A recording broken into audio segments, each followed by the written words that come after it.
నిజంగా ప్రజాస్వామ్య స్ఫూర్తి భారతదేశ ప్రజలకు అందాలంటే అవినీతి లేని ఎన్నికలు జరిగినప్పుడే ఈ భారతదేశం ప్రడవించుదని చెప్పేసి నమ్మి జై భారత్ ఉద్యమం గత 16 సంవత్సరాలుగా దేశవ్యాప్తంగా ఎన్నో ఉద్యమాలు చేయడం, ఎన్నో కార్యక్రమాలు చేయడం అభినందనీయం.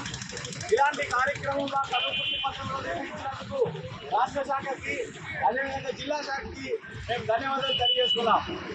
మనకందరికీ తెలుసు, ఈ ప్రజాస్వామ్యానికి మొట్టమొదటి మూల ఎవరంటే ఓటరే. ఎక్కడైతే ఓటర్ అవినీతి పరుడుగా మారకుండా ఉంటే ఈ దేశ ప్రజాస్వామ్యం నిలబడుతుంది.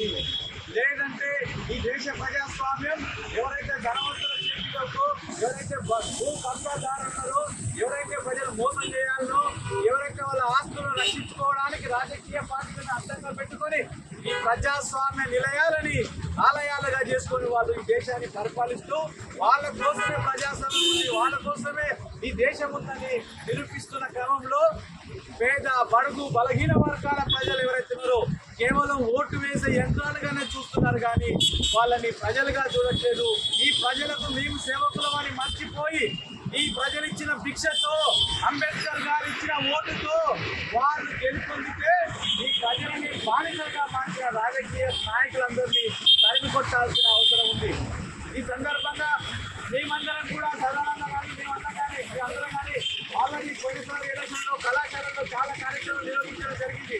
మేము మళ్ళీ చెప్తున్నాం, రాబోయే యువతకి ఈ 75 ఏళ్ళు నిండిపోయిన తర్వాత ఇకనైనా మనం ఈ ప్రజాస్వామ్యాన్ని మన చేతుల్లోకి తీసుకోకపోతే మనం కూడా, మన తరం, మన పిల్లలు కూడా బాధితులుగా మారుతారనే విషయం మనం తెలియజెప్పాల్సిన అవసరం. ఈ డెమోక్రసీని కనుమరుగు చేస్తూ ఉన్నారు. ఇవాళ అంతా కూడా ప్రభుత్వ రాజకీయాలు నడుపుతూ ఉన్నారు. కాబట్టి ఈ ప్రజాస్వామ్యంలో ప్రతి ఓటును అభిప్రాయం ప్రతిబింబించే విధంగా, ప్రజల నాడి స్పష్టంగా ఎలక్షన్లో రిఫ్లెక్ట్ అయ్యే విధంగా ఉండాలి అని అంటే మన ఓటుని నోటికి అమ్ముకోవద్దు అనేటువంటిది మనం ప్రజల్లోకి తీసుకెళ్లాలనేటువంటి ఉద్దేశంతో జై భారత్ సంస్థ గత 16 సంవత్సరాల నుంచి ప్రజాస్వామ్యాన్ని నిలబెట్టడం కోసం, జనస్వామ్యాన్ని బద్దలు కొట్టండి, ప్రజాస్వామ్యాన్ని నిలబెట్టండి అనేటువంటి నినాదంతో మన తల్లిదండ్రులు అమ్ముకోవట్లేదు, మన పిల్లల్ని అమ్ముకోవట్లేదు, మన ఓటును మాత్రం ఎందుకు అమ్ముకుంటున్నామో సిగ్గు లేదా? నువ్వు బతుకున్నటువంటి మనిషితో అనుకుంటున్నావా? నువ్వు చచ్చిన శవంతో సమానం. ఈ ఓటుని అమ్ముకుంటే, నువ్వు నీతి నిజాయితీని కోల్పోతే ఇవాళ మెజారిటీ ప్రజానీకం అంతా కూడా ఓటును అమ్ముకొని అవినీతిలోకి సందర్భంలో నీతిగా నిజాయితీగా నిలబడాలి అనేటువంటిది ఒక జనరస్కి మనం వినిపించే విధంగా ఇవాళ జస్ట్ ఓట్ క్యాంపెయిన్ కార్యక్రమం ఇక్కడ ర్యాలీ తీపోతూ ఉన్నాము. ఇక్కడ వచ్చినటువంటి యువత నాయకులు కూడా ఇవాళ తమ ఇళ్లలో మన నో ఎంట్రీ బోర్డులు పెట్టాలి. ఇక్కడ ఓటుకి కొనాలనుకునేటువంటి ధనానికి ఇక్కడ ప్రవేశం లేదు, ఈ ఇంట్లో మా ఓట్లు అమ్ముకోబడవు, మేము నీతి నిజాయితీగా నిలబడుతున్నటువంటి కాన్సెప్ట్ తో మనం ఇవాళ ఒక స్పష్టంగా ఒక నీతితో కూడినటువంటి జనరేషన్ ని, ఒక నిజాయితీతో కూడినటువంటి జనరేషన్ ని మనం తయారు చేసుకోవాలి. లేదంటే ఈ దేశం సర్వనాశనం అవుతుంది.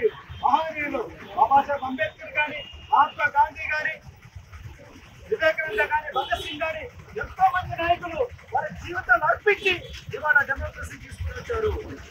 ఈ డెమోక్రసీ మీనింగ్ లేకుండా పోతా ఉంది. మీరు అర్పించినటువంటి త్యాగాలు ఎన్నికల వ్యవస్థలో అనేక విధాలుగా వాళ్ళు అనేక ప్రయత్నాలు కొనసాగించడం జరుగుతున్నది.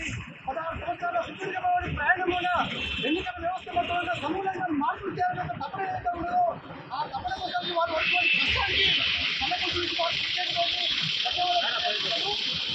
ఓటు వ్యవస్థలో ప్రజాస్వామ్యాన్ని కాపాడుకోవాలి, ప్రజాస్వామ్య ప్రదర్శన కోసం ఓటు ఆయుధంగా ఉపయోగించుకోవాలని చెప్పబడిన విధానాన్ని జై భారత్ సంస్థ యశస్సు రాజపడిస్తున్నది. డాక్టర్ బాబాసాహెబ్ అంబేద్కర్ 1931 లండన్ వెళ్ళి ఇంగ్లాండ్ ప్రధానమంత్రిని ఒప్పించి మనకు ఓటు తీసుకొచ్చేసింది. ప్రజాస్వామ్యాన్ని కాపాడే కోసానికి నీతివంతమైన వ్యక్తులను, విద్యావంతులు, మేధావులను, విజ్ఞానవంతులు ఎన్నికల కోసానికి ఈ ఓటు హక్కుని దేశానికి అందింపజేస్తే ఈ రోజు బడా రాజకీయ పార్టీలు అన్ని పోయినా, చిన్న పిల్లల రాజకీయ పార్టీలు అన్ని పోయినా ఈ ఓటు మొదలుగా వాడు యూనియనపరుస్తూ వ్యవస్థ మొత్తంలో బస్సు పడిచే రకంగా మారుతున్నటువంటి వైనాన్ని చూస్తే దిగ్గనిపిస్తుంది. పార్టీలు ఏమని కావచ్చు, మొత్తంగా రైతులకు అమ్ముడుపోయే రకంగా, బీరు బ్రాండ్ విస్కులకు అమ్ముడుపోయే రకంగా, బిర్యానీలకు తనకు ఓట్లు అమ్ముడుపోయే రకంగా చూస్తున్నటువంటి వైనాన్ని చూస్తుంటే బాధ అనిపిస్తుంది. ప్రజాస్వామ్యాన్ని కాపాడవలసినటువంటి తరుణం అవసరం అనేది.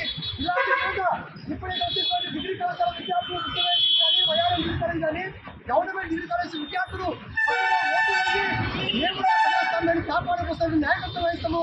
నీతివంతమైన వ్యక్తులను ఎన్నుకొని ప్రజాస్వామ్యాన్ని రక్షిస్తామనేటువంటి ఒక పరిచయం ఇక్కడ వాళ్ళు వచ్చేటువంటి పెంచడం చూస్తుంటే సంతోషం అనిపిస్తూ డబ్బులు తీసుకోకుండా ఓటు వేస్తామనే భావజాలను ముందుకు వచ్చి చెప్పలేకపోతున్నారు. కానీ ఈరోజు జై భారత్ ఆధ్వర్యంలో జరిగిన ఈ ప్రోగ్రాంలో అనేక మంది స్టూడెంట్స్ ముందుకు వచ్చినారు. అనేక మంది స్థానికంగా ఉన్న నాయకులు ముఖ్యంగా జస్ట్ ఓట్ క్యాంపెయిన్కి మద్దతుగా ముందుకొచ్చి మేము ఈ ఓటుకి, మద్యానికి, డబ్బుకి ఓటు నమ్ముకోము, మద్యానికి ఓటు నమ్ముకోము అనేది ఈరోజు జై భారత్ పంపు ద్వారా బలంగా మనందరం కూడా వినిపిస్తాము. ఇదంతా కూడా చాలా గుర్తుపెట్టినాము.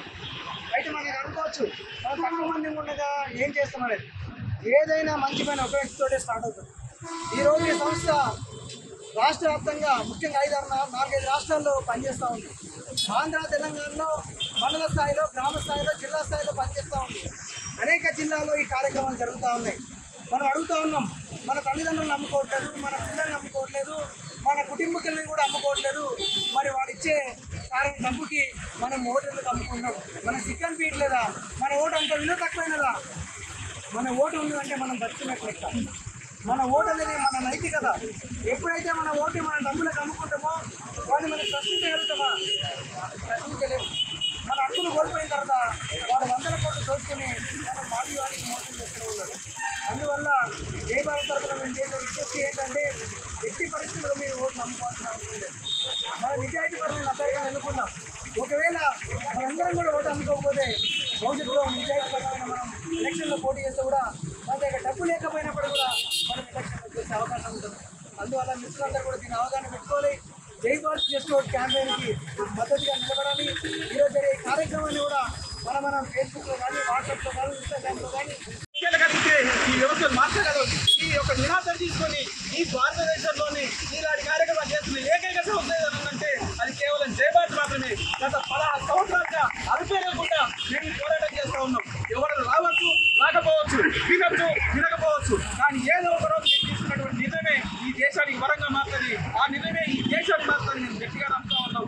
మాకు ఏ అవకాశం రాకపోయినా, మమ్మల్ని ఎన్ని రకాలుగా అవమానపరిచినా, ఎవరు రాకపోయినా, నిర్లక్ష్యం చేసినా, మేము మాత్రం ఒక్కరు ఉన్న ఈ జెండాని ఎజెండాను పెట్టుకొని మా ప్రజల్లోకి వస్తాం, ప్రజలకు చేతడి చేస్తాం. ఆ రకంగా చేతడి తీసుకొచ్చి మేము అనుకున్న లక్ష్యాన్ని ఏదో ఒక చేద్దామని ఆ రోజు వచ్చేంత వరకు ఈరోజు మాకు ప్రతి ఒక్కరికి నేను ధన్యవాదాలు తెలియజేస్తా ఉన్నా. మీరు ఇచ్చినటువంటి సపోర్టు, మీరు వేసిన ఒక్క అడుగు కావచ్చు, కానీ మాకు అది సొంత బలం ఖచ్చితంగా కల్వకుర్తి పట్టణ కేంద్రంలోని మళ్ళీ సమావేశం నిర్వహిస్తాం. వచ్చినా రాకుండా వ్యవస్థ నిర్మించుకుంటాం. ఈ వ్యవస్థని ప్రజాస్వామ్యంలో ధనస్వామ్యాన్ని బద్దలు కొట్టాలని ఈ సందర్భంగా తెలియజేస్తూ ఈ అవకాశం ధన్యవాదాలు తెలియజేస్తున్నాం.